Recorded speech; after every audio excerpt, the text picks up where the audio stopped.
another thought of, why are we here? North American loyalists swear up and down that we have what it takes to be competitive, but refuse to accept the simple truth.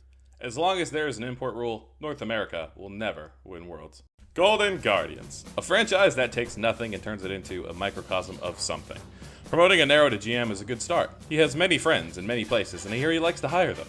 Cut budget in the coaching staff to put towards players? A nice change of pace in a league plagued by budget restrictions. Of course, as with most things in this godforsaken wasteland of talent, it remains to be seen if this will be a smart move. For the top lane, they bring back Licorice. Licorice has an effect on League of Legends that matches his name. No one's favorite candy is licorice, but no one outright hates the stuff. You get Twizzlers in your little pillowcase candy sack, and you shrug as you end up powering through them after you've feasted on your Milky Ways and Mr. Goodbars because it's just good enough. River returns as well. River could be up creek without a paddle. If GG kept his former mid laner, his play was up and down last split but shows promise. Possibly adding better pieces around him would unlock him to his full potential, and it's possible GG has found that piece in Gory. Long-time TSM fan favorite wishlist mid after the departure of Soren Bjerg. Gory brings a familiar style to the LCS and has the capability of being top 3 in the league if his partnership with his kinsman River synergizes well. Things may have a chance to get gory.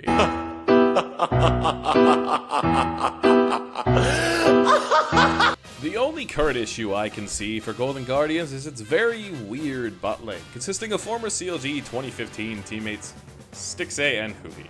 Stixay isn't going to win you any games, but Stixay isn't going to lose you any games. But Huhi seemingly goes from a downgrade in FBI to Stixay, a question mark that I could see being a detriment in time.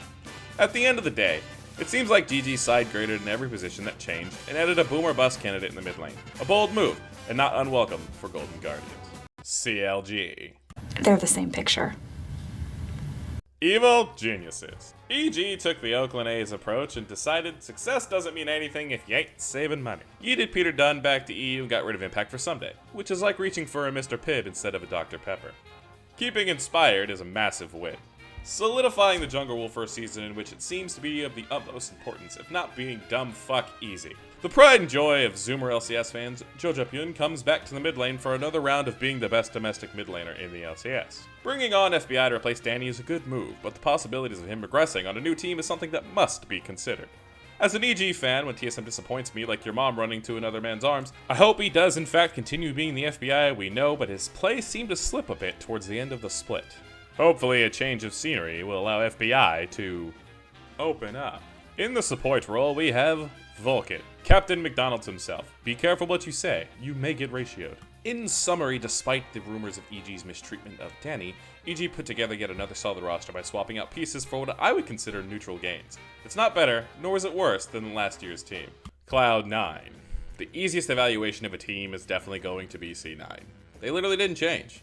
The only difference is Deflex has potential and Jensen doesn't. You know what you're getting with Jensen. Deflex has room to move, however, I have the sneaking suspicion, and a little bit of inside information, that by summer, M&S will be the starter. Everything else about the roster has been talked about to death. Nothing new here. C9 is a guaranteed top 3 team in spring. Rejoice, Cloud9 fans. Not getting worse means getting better in the LCS. 100 Thieves. What's that old expression? Time is a thief? Well, looking at 100 Thieves roster, I see some thieves past their prime. In the top lane, we have Tenacity. Maybe if he had more Tenacity, he wouldn't have been rooted in accounting for so long. Tenacity is a good fit here. You stick a young up-and-comer with a high ceiling and a high floor and a near zero-risk move and put him with people he can learn from. Not bad. Closer remains in the jungle for 100 Thieves. Closer is solid and looks to continue being so. I don't see any signs of regression, and with new blood in the mid lane and top lane, it could be a boon for Closer in the coming splits, as long as Lee Sin is left up. Moving on to the mid lane. The Dane in the mid lane. Oh, Bjergsen. A goat moving from the white and blue to the red and black. The Tom Brady script. The only difference is Brady has 7 rings and Bjerg is eternally stuck at 6, and I don't think that'll change with this current 100 Thieves roster. There's not much to be said about Bjergsen that hasn't already been said. The guy is good at League of Legends. He's a good pickup for any team. But the ever-looming threat of regression with age and a sore wrist breeds the same questions every year. Heavy is the crown. The Bjerger King evades McDonald's one more time. Doublelift. My question is why? FBI is better than Doublelift currently. Sure, you have the camaraderie, and the 2 North American ghosts in the same team is nice on paper. If this was 3 years ago, I'm guaranteeing 100 Thieves win spring with 100% certainty. The only certain thing with 100 Thieves is the cracking of wrists and oxygen tanks in the scrim room. I don't understand this signing.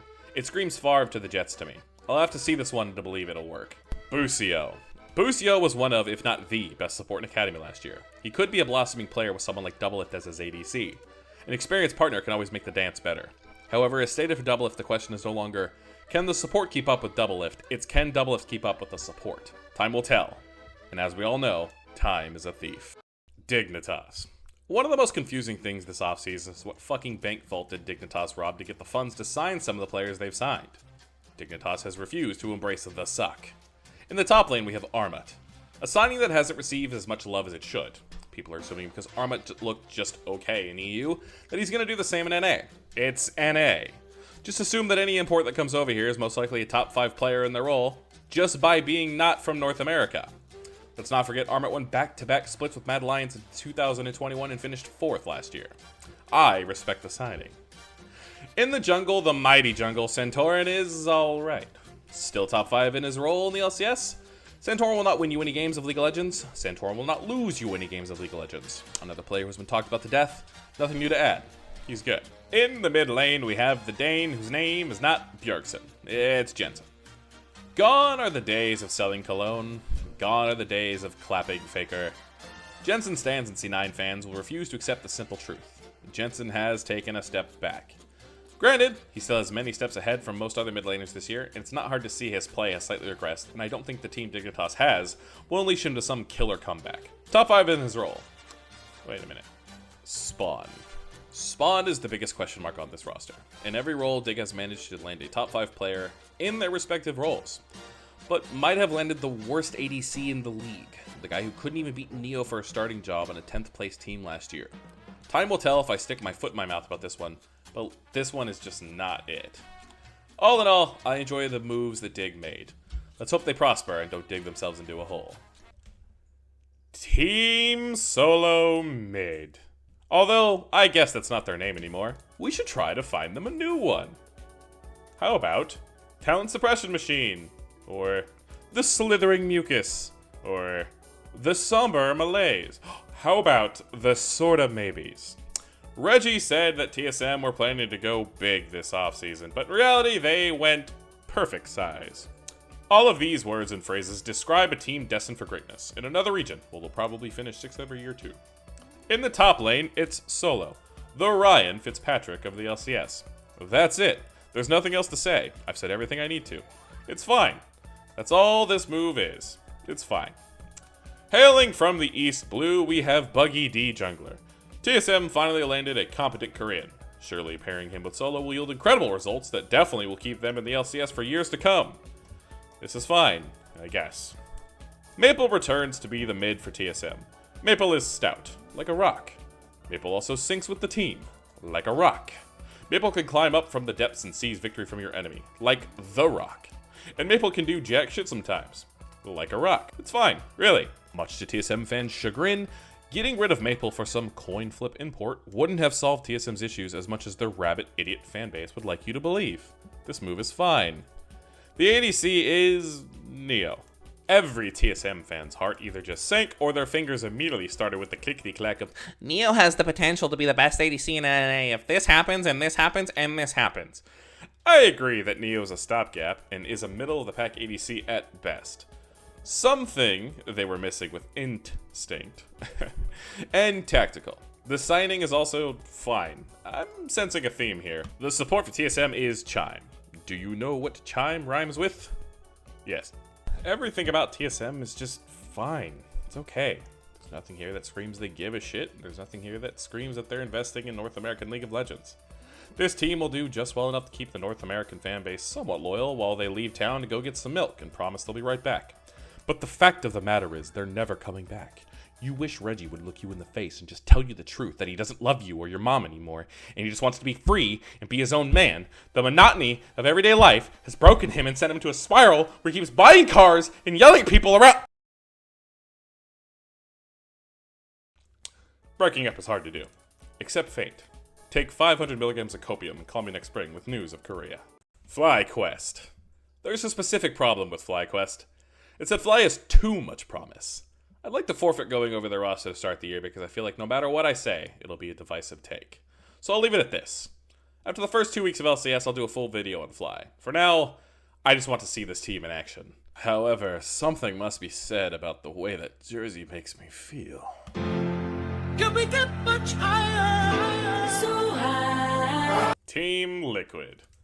Team Liquid Honda? More like Team Liquid Kia, because Kia is a Korean car company, and Kia had a history of using obsolete parts, but recently cleaned up their act, and now makes no major parts metaphors. Replacing the whitest boy is Summit. As a standalone signing, this move doesn't make much sense considering his last go-around, but as a complete signing, this move is fantastic. Introducing Pyosik. Pyosik. According to every armchair league GM, Pyosik is the worst jungler to ever win Worlds. But the guy was on a Worlds winning team. That instantly makes him currently the best jungler in the world.